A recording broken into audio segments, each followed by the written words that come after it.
Thank you for listening to BizPod with me, Paul. And me, Rachel. Our weekly business English podcast where we talk about the news, social media, and hot topics from a business point of view. You'll get a podcast and links to the articles we discuss. This way you can share your thoughts too. Join us as we discuss what's on our minds this week.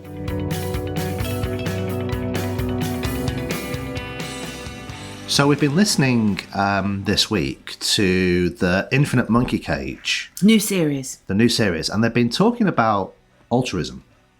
Altruism. Yeah, so that was my first question. How do you actually pronounce the word? I would say altruism, but you said altruism. Yeah. It's one of those words that I have always struggled to know how to pronounce properly. Other versions of the word, like being altruistic. Altruistic. See, I always pronounce it with a U rather than an A. Schwa. Yeah. I don't know. So it's a weird word that it's an important word, but even as a native English speaker, we can't agree on its pronunciation. No. Maybe that's the north-south divide. Possibly. So how do our students cope with working out how to pronounce a word that even us natives cannot decide what is the correct pronunciation? For our students, I would say don't focus on one word. It's the whole message. You've got to make sure people understand your whole message. If you get fixated by individual words, you'll never get anywhere. So don't worry about it. Yeah, that's a good solution. Yeah, just focus on, do I understand you? Do you understand me? The gist, the general message, the conversation as a whole. Okay. And don't worry about whether or not you can pronounce altruism or altruism. Altruism, altruistic, yeah. I like being altruistic rather than altruistic, to be honest. I think the It sounds too much like ultra. I think you're wrong. Yeah, well, you can think whatever you like, Rachel. You know? Actually, that's not being very altruistic, is it? Do you need to be altruistic at work? Ooh, okay. Well, can you define being altruistic? Well, in the podcast, we will also share the Infinite Monkey Cage podcast, which is about altruism that we listen to. Yeah. Jo Brand, the comedian, she defines the difference between empathy and altruism. Go on. And she said empathy is a feeling. You put yourself in the other person's shoes to understand how they feel. And altruism is an act of kindness. Okay. Well then, how kind are you, Rachel? And be honest. I made you breakfast this morning. Okay, yeah. I made you tea. Yeah, okay. Again. I was waiting for the word again. Okay, so that was very kind of you. Would you say it was an act of altruism?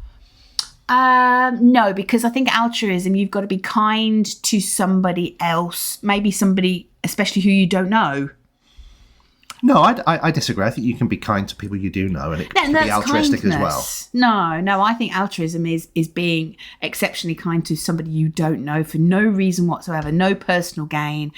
For example, when we broke down in our Volkswagen van and some guy also in a Volkswagen van... He just stopped, wanted to know, it was a really hot day, did we need any water, did we need any help? And it was just a case of, you've got a Volkswagen, I've got a Volkswagen. A really nice guy, wasn't he? Yeah. That's because we're not no longer, but we used to be members of the Volkswagen van club, didn't we? Yeah. Until we had to get rid of our van. Yeah, but we will be again one day. Yeah. One day.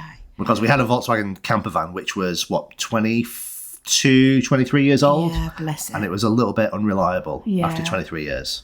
But it was like having your arm severed. It going, when you wasn't got rid it? of it. Yeah. It was a little bit, yeah. But we'll have one again. Yeah. But you're right. I think, they do talk about this in the podcast. If you're a member of a group, yeah, no matter what that group is, yeah, you tend to be more altruistic to other members of that group. Yeah. You might not even know those people, but you can be a member of a larger group, like the Volkswagen Van Club. Yeah. And you spot somebody else who is also a member of that group. Yeah. And I think the way you react and the way you approach those people is very, very different because you're both members of the same group. It's almost as if you see the other person as like-minded thinking. They are like you. Yeah. Yeah. So that's altruism in a way. Well, I think it was not necessarily the van club thing, but I mean, what you're saying, part of a group, you're more likely to be altruistic. Yeah. But the fact that guy, he didn't know us from Adam, and he stopped, and it was really kind of him, wasn't it? Yeah. And when we broke the back window of our camper van, and we were in Italy, and it wasn't just a guy trying to help us fix it. It was a whole family. It was wasn't a whole family. They were just so provided it with food and drink and shade to sit in while the work was being carried out. So lovely, weren't they? Yeah. They were such a nice family. Yeah. Yeah. And we didn't know them. No, we didn't know them, and we've never met them again since. And we were sat there thinking, how much is this going to cost? And it was like €40. Yeah, for a whole day's work for somebody. Yeah. So it was quite amazing. It was. They could have charged us €400. We would just gone, we would have still just paid it. Yeah. Yeah. But about what did €40. they get out of that? Nothing. I don't know. Maybe a story to tell somebody. But yeah, maybe a story to tell like we had. But also they were talking about in the podcast about doing an act of kindness because it makes you feel good. Yeah. So it's not a completely selfless act because you do something kind for somebody else and you get these. I mean, they talked about endorphins. They talked about the brain scans. Didn't they? They talked about you feel better because you've been kind to somebody. That's why I made you breakfast, Paul. Yeah, did it make you feel good? Yeah, it did. And you shared your brown sauce with me. I did. Yeah, that was altruistic. Yeah, of course. Yeah, it was definitely. Yeah. Only happens on rare occasions. Brown sauce, HP brown sauce, by the way. It's a very British institution. Yes, Paul's had a new delivery and is like gold. So doing an act of kindness for somebody else makes you feel good. Yeah. But the podcast also talked about the impact of social media. Yeah. And how people tend to. And if you have people who have 1 million followers, they tend to do something kind so they can feel good about themselves, but also share what they've done with all their followers. Which is not true altruism because it's just a marketing ploy. Yeah, I kind of agree with you. It's not altruistic, is it? Yeah, no. It's just I'm thinking of things that I can do that I can share with my followers. Yeah. Talking about that, just as a little extension, I also read an article this morning that said social media is in decline. Ooh, okay. Why? The younger generations, they don't drink, they don't party, they don't, they're very reserved and looking after their health and very sensible.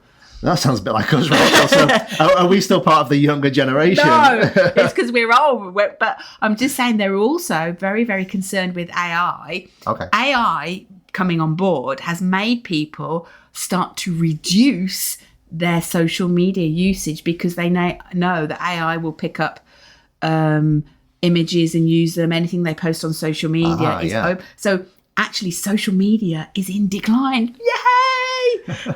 So maybe it's the death knell, dung, dung, dung of social media. Yeah. It's knocking on the door. Possibly. I mean, I've always thought, and I know I've said this to you in the past, we have this brilliant technology, which is like the internet. Yeah. And everything that comes with the internet. And if the pinnacle of our society is social media. God help us. Yeah. Honestly, God help. If that, if social media really is the pinnacle of what we can achieve with the internet, then honestly, I think, we deserve to be back in the caves. As a society. Can you be altruistic in a cave? Yeah, of course you can. I'll share my cave with you anytime. Oh, thank you. Yeah? Brinkley will have to come too, though. Brinkley's the dog. Yeah. I can share my cave, It doesn't have to be a cave. We can just dig a great big hole in the garden and live in the garden. I'll be quite happy with that, to be honest. A bunker. Yeah, let's dig a bunker. Okay. Do you need planning permission for that?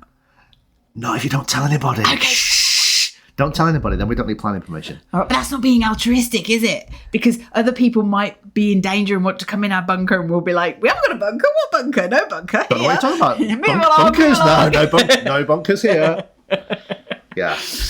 Okay. So anyway, have a listen to the Infinite Monkey Cage, particularly this episode on altruism. But in general, there are so many episodes of Infinite Monkey Cage. It's like a science comedy-based podcast with Brian Cox, a very famous physicist from the University of Manchester. Yeah. He also used to be in a band. Yeah. I think he was the drummer in the band, wasn't he? But anyway, it's very funny and you learn a lot. It's a very good podcast if you want. They have different topics every week and you learn so much. Yeah, like today we've learned about the science of altruism, but not just in humans, in animals. Monkeys. In different animals, monkeys. Yeah. They talked about birds at one stage. Yeah. Groups of animals living together. Yeah. Elephants. They have to be altruistic. Yeah. In a sense. As a protection, part of their security. Yeah. Yeah. Okay, that's it for this week. We'll speak again about something else next week. Yeah. Remember to be altruistic. Yeah.